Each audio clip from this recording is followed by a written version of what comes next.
Oui, bonjour à tous. Donc, merci à nouveau de m'accueillir. Suite à ma petite présentation d'hier, je vais développer un petit peu plus la présentation de notre association Tintamarre Grandir avec une malformation anorectale, donc qui s'adresse aux patients souffrant de malformation anorectale et bien sûr à leur famille, notamment aux parents, hein, évidemment, qui doivent gérer toute la première partie de vie de ces enfants. Donc, pour rappel, les objectifs de l'association, ça va être vraiment informer et soutenir techniquement et moralement les patients qui sont concernés par les malformations anorectales, hein, aider à l'amélioration de la qualité de vie, hein, évidemment, ça c'est vraiment l'objectif principal, hein, aider à la recherche médicale, sociale et scientifique, hein, devenir auprès des institutions un interlocuteur éclairé. Je reviendrai un petit peu là-dessus, notamment grâce aux formations que je suis actuellement. Et bien sûr aussi sensibiliser le grand public, le corps médical, les pouvoirs publics aux problématiques liées à cette pathologie. Donc les membres fondateurs du bureau. Donc nous sommes trois parents d'enfants porteurs de malformations anorectales, donc des enfants qui ont grandi, hein, puisque c'est actuellement des adolescents. Donc ma trésorière et mon secrétaire sont plus discrets que moi, donc m'ont un petit peu désignée comme la porte-parole de l'association, dont je suis la présidente. Donc je vais plus vous parler de mon parcours que du leur, mais voilà, sachez que on est un bureau, donc on travaille vraiment main dans la main et on a aussi une bénévole, donc ma première adhérente en fait, qui nous a rejoint donc de façon un petit peu officieuse, mais qui nous aide beaucoup à avancer dans l'organisation de Tintamarre. Donc comme je vous disais, je suis moi-même une maman d'une enfant donc née avec une malformation anorectale donc il y a 13 ans, donc qui est suivie au centre MAREP depuis 11 ans. Donc je connais bien le docteur Crétol et toute l'équipe MAREP, Aline, Julia. Et c'est vrai que c'est aussi grâce à leur soutien et à leur écoute que ce projet a pu voir le jour.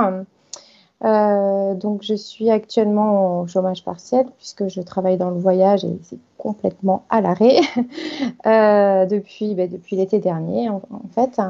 Et, euh, et donc, c'est pour ça que l'association a pu voir le jour.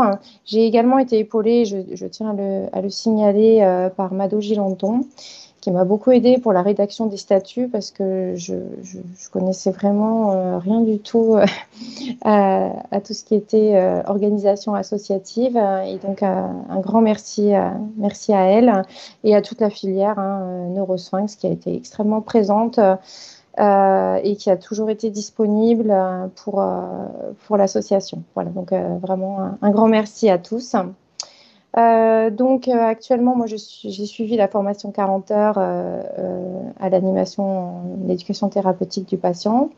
Donc, ce qui me permet quand même d'avoir une vision un peu plus globale de la prise en charge. Et j'espère pouvoir mettre à profit en dehors du cadre du site internet, hein, déjà bien évidemment, pour pouvoir passer les informations à nos adhérents et à toutes les personnes concernées, hein, de toute façon à la communauté. Euh, Excusez-moi, j'ai été trop rapide. En parallèle, je suis également la formation donc, de parents experts hein, avec Sophie, d'ailleurs, qu'on a vu juste avant moi. C'est une formation qui est vraiment extrêmement intéressante. Notamment, on est formé à l'écoute active. Hein, et c'est vrai que dans nos pathologies, l'écoute active est vraiment fondamentale parce qu'il faut laisser aux parents et aux patients la possibilité de s'exprimer et pour pouvoir les épauler au mieux, arriver à cerner leurs besoins et être, voilà, vraiment avoir un rôle d'association de patients soutenant. Donc, cette formation est vraiment extrêmement intéressante. Et moi, je suis sur Toulouse, donc on a une vocation nationale, hein, puisqu'on enfin, la trésorière est sur Lyon, et on a une bénévole sur Angoulême. Et donc, une autre formation que je vais suivre également là sur le printemps à Toulouse, sur la co-construction du partenariat de soins. Donc là, pareil, avec, donc j'espère la possibilité de réellement faire une action pour l'association et donc pour tous les patients MAR. Donc nos projets, en dehors de ce que je viens de mentionner, donc nous, on a vraiment tout à construire parce que l'association n'a que 3 mois d'existence. Donc déjà, merci à nos premiers adhérents qui nous ont fait confiance et qui nous font confiance, qui nous suivent sur les réseaux sociaux, parce qu'on n'a pas encore de site internet. Donc ça, c'est vraiment un gros travail qu'on est en train d'effectuer. J'espère qu'il sera opérationnel dans les prochaines semaines, même avec peut-être certaines rubriques encore en construction, mais pour pouvoir donner le plus d'informations possible sur les malformations anorectales, parce qu'on a des patients qui sont vraiment un petit peu parfois déboussolés et qui ne savent pas trop vers qui se diriger une fois que les opérations chirurgicales ont été effectuées. Donc voilà, nous, on a vraiment cet objectif de pouvoir informer le plus possible sur toute la sphère médicale, paramédicale, le suivi indispensable dans cette pathologie. Pour l'anecdote, j'ai été en contact avec le docteur Andrea Bischoff, donc à Denver, hein, et donc elle nous autorise à diffuser les vidéos donc du Colorectal Center, hein, où elle travaille, donc des vidéos explicatives sur la malformation et les chirurgies. Donc un grand merci à elle.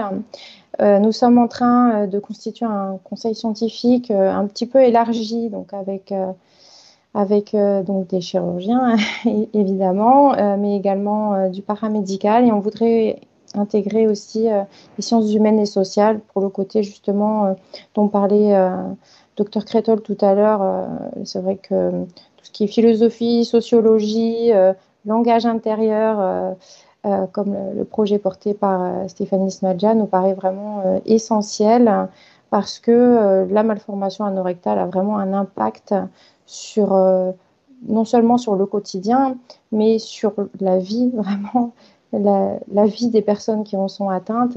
Et je pense qu'elle transforme vraiment ces personnes et les rend différentes à tout point de vue. Donc, le conseil scientifique, vraiment, est très important pour nous, pour une validation, bien sûr, de toutes les informations qu'on va communiquer, mais également pour essayer de faire avancer la compréhension de la pathologie et ses implications sur la vie des patients.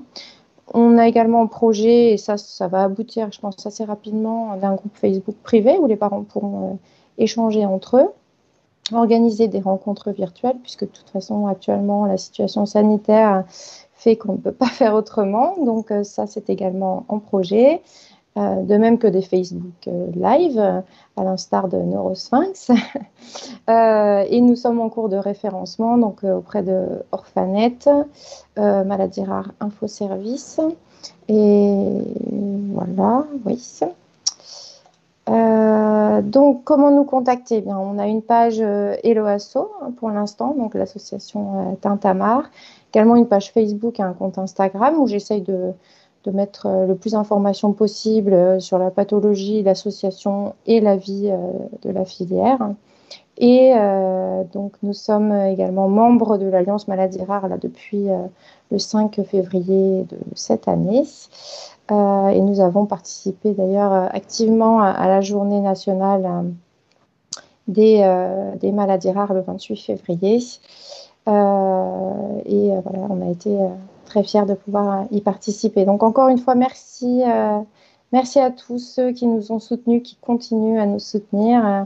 Merci Dr Crétol, merci Aline, vraiment pour votre soutien et voilà. Et j'espère à très bientôt en vrai et en distanciel aussi.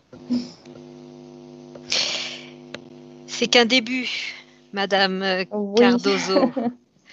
L'aventure commence. Oui, une belle Euh, aventure. Il y a une question sur le chat. Je pense que c'est une erreur parce qu'on nous demande pourquoi une création d'association et non pas un collectif regroupant celles qui existent déjà. Mais il se trouve quand même que dans les malformations anorectales, on n'en avait pas. Oui. Peut-être la personne confond avec la PASS, qui est une forme syndromique tout à fait particulière où la malformation rectale n'est pas toujours sur le devant de la scène. Donc, je pense que vous êtes la première en France. Ça mérite d'être souligné. Merci encore Merci à vous. et, et à très, très bientôt. Oui, à bientôt. Merci.